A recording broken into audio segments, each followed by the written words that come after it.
11월 6일 목요일입니다. 에스라 5장 1절에서 17절까지인데요. 1절에서 6절까지 읽고 그리고 마지막 17절 읽고 말씀 나누도록 하겠습니다.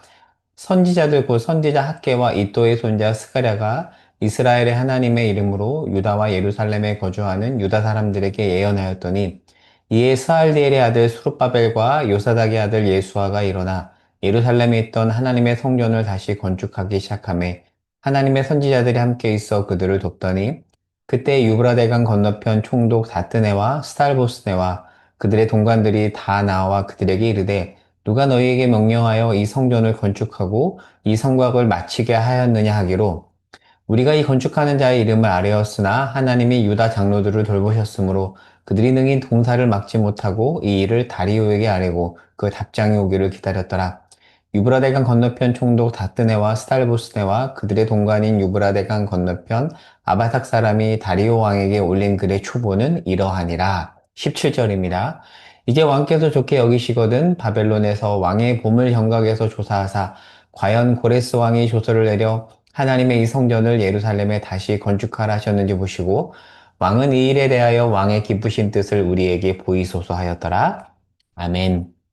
수요일 어저께는 아침 설교를 쉬고요. 이제 블로그에 큐티 정리한 내용을 올렸죠. 이제 수요일은 당분간 그렇게 할 예정입니다. 그래서 수요일 본문을 화요일에 다루거나 아니면 목요일에 다루도록 하겠습니다. 어제 큐티 본문이 4장 후반부였고요. 오늘은 5장입니다.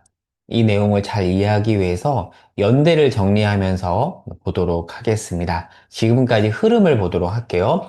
남유다 백성은 586년에 바벨론에 의해서 포로로 끌려갑니다. 586년은 남유다가 패망한 해죠. 이때 예루살렘 성전도 파괴되었습니다.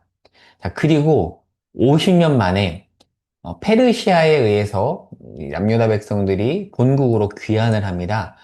정확하게 539년에 고대 근동의 패권이 페르시아로 넘어가고 1년이 지난 538년에 페르시아의 고레스 왕이 칙령을 내려요. 얘들아, 너희들 돌아가도 된다, 본국으로. 포로 식민 백성에게 이 얘기를 한 거죠. 그래서 유다 백성들이 꿈에 그리던 고국으로 돌아옵니다. 그리고 이때 고레스는 유다 백성이 성전을 짓도록 지원을 해요. 아낌없이 지원을 합니다. 자, 그렇게 하여서 귀환한 지 2년 만인 536년에 성전 재건을 위한 기초를 놓았어요. 기초를 놓고 이제 재건을 시작을 한 거죠. 그런데 이때 에스라 4장에 보면 대적이 찾아와서 조직적으로 방해를 하고요. 그리고 페르시아 왕에게 음해하는 문서까지 써서 성전 재건을 막습니다.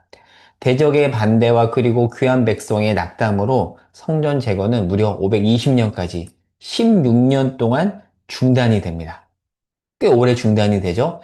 이때 하나님께서 학개와 스가랴 선지자, 오늘 본문 1절에 나왔죠. 학개와 스가랴 선지자를 보내서 이들이 낭망해 있던 백성들을 향해서 말씀을 전하고 이들이 전했던 주된 말씀이 무엇인가? 성전을 재건하라는 그 말씀이에요. 하나님이 도우실 것이다. 여러분 낙담하지 마십시오 라고 해요.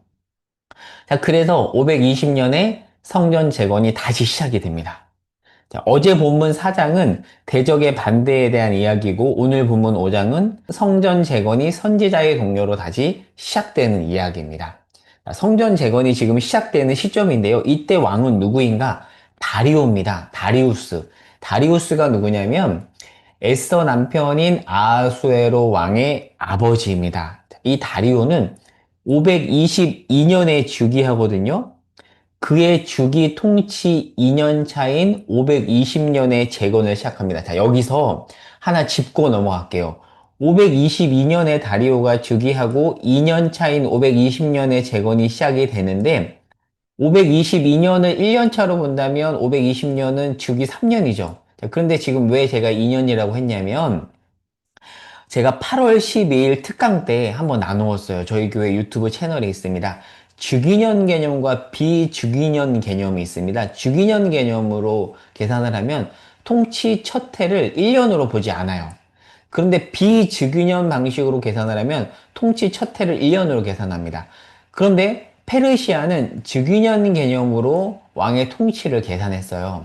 그러니까 다리오가 522년에 즉위했으니까 첫 해를 1년으로 보지 않고 521년을 1년으로 보면 520년은 통치 2년인 거죠. 즉위년 방식으로 계산하는 나라가 있고 비즉위년 방식으로 계산하는 나라가 있는데 페르시아는 즉위년 방식으로 계산을 하니까 제가 2년 차라고 한 겁니다. 따라서 520년은 다리오 통치 2년입니다. 자, 그런데 이 고레스와 다리오 사이에 페르시아의 왕이 있었는데요. 성경에는 기록되지 않았습니다. 그 왕이 바로 캄비세스와 가우마타인데요. 이들은 유다 백성들이 성전을 재건하는 일에 있어서 우호적이지 않았습니다. 그런데 이들이 폐위되고 다리오가 올랐고 다리오는 성전 재건에 우호적입니다. 여러분 하나님의 일하심이 보이세요? 지금 하나님이 간섭하고 있는 겁니다. 그리고 오늘 본문 3절부터 보겠습니다. 5장 3절부터 보면 이제 성전 재건이 16년 만에 시작이 되는데요. 누가 찾아오죠? 유브라데 건너편 총독인 다뜨네와 스탈보스네가 찾아옵니다. 자, 그런데 14절을 보겠습니다. 14절에 보면 유다 지역의 총독이 있죠. 누구죠? 세스바살입니다. 자, 그런데 이 세스바살을 학자에 따라서 수룹바벨과 동일 인물로 보기도 하고 안 보기도 합니다. 왜냐하면 학계서에 보면 유다의 총독을 수룹바벨이라고 하거든요. 그래서 수룹바벨과 세스바살을 동일 인물로 보기도 하고 그리고 안 보기도 하는데요. 그냥 그런 의견이 있다 정도 참고하시기 바랍니다. 자, 그런데 오늘 중점적으로 볼 건 뭐냐면 유다 지역에 총독이 있는데 또 다른 건너편 총독이 있고 이들이 찾아오는 것은 무엇인가? 정리하면 이렇습니다. 건너편의 유브라데 지역의 다뜨네와 스탈보스네는 전체 지역을 총괄하는 총독이고요. 유다 지역의 총독은 그 안에 있는 작은 지역의 총독입니다. 그러니까 지금 유다 지역에 성전이 재건되고 있으니까 전체 지역을 총괄하는 총독이 찾아와서 지금 뭐 하고 있는 건가 보는 거예요. 왜냐하면 총독은 식민지를 관리해야 되니까. 혹여나 쟤네들이 지금 자기들 성전을 지으면서 반역하는 거 아니야? 이런 생각을 갖고 파악을 하는 겁니다. 이들이 파악을 해서 다리오 왕에게 상황을 보고하는 내용이 17절까지 나온 거예요. 그런데 3절에서 17절까지 내용에 보면 이제 유다 장로들의 고백이 나오는데 이들 안에 하나님의 섭리와 하나님의 일하심에 대한 명확한 이해가 있었음을 볼 수 있습니다. 자, 그러면 좀 더 볼게요. 11절부터 볼까요? 뭐라고 고백하죠? 우리 선조들이 잘못해서 벌받았고 그 일로 성전이 회파되었습니다. 분명하게 이해하고 있는 거죠. 그리고 이제 하나님이 함께 하사 재건하게 하셨습니다라고 명확하게 이해하고 고백하고 있습니다. 그 내용을 잘 관찰해서 파악하시기 바랍니다. 자, 그러면 이제 정리해 볼게요. 남유다 백성들이 본국으로 귀환하고 성전 재건을 시작한 지 16년이 지났습니다. 중단이 된 거죠. 오랜 기간이 지났습니다. 귀한 첫 해왕이었던 고레스는 유다 백성들에게 우호적이었는데 그 왕도 폐위되었어요. 그리고 우호적이지 않은 왕들이 다스렸고 그러니까 상황이 안 좋은 거죠. 자, 그렇게 무려 1년도 아니고 2년도 아니고 16년이 지났습니다. 10년이면 강산이 변한다고 하는데 굉장히 오랜 기간이 지난 거예요. 유다 백성들은 낭망했습니다. 상황이 좋지 않은 거죠. 자, 그런데 이때 하나님은 학계와 스가랴 선지자를 보내서 남유다 백성들을 독려하고 그리고 페르시아 왕도 마침 하나님의 마침이죠. 이 마침은 남유다 백성에게 우호적인 다리역으로 변했습니다. 무엇을 우리에게 보여주죠? 하나님의 일하심은 멈추지 않는다. 16년이 지났지만 오늘 본문에 보면 적대다처럼 보이는 전체 총독인 다뜨네와 스탈보스네도 이들에게 우호적입니다. 하나님이 그들의 마음도 움직이신 거예요. 사실 16년이면 포기할 때거든요. 그러나 하나님은 포기하지 않습니다. 그러니까 우리가 하는 선한 일에도요, 방해가 있을 수 있고요. 그 방해 때문에 꽤 긴 시간인 16년이라는 그 시간이 지날 수도 있어요. 무엇을 말해주죠? 모든 게 도루묵이 되는 거예요. 말짱 도루묵. 그러나 오늘 본문이 우리에게 알려주는 것은 하나님이 이 모든 낭만적인 상황보다 훨씬 더 크다. 따라서 오늘 본문이 우리에게 전해주는 메시지는 이겁니다.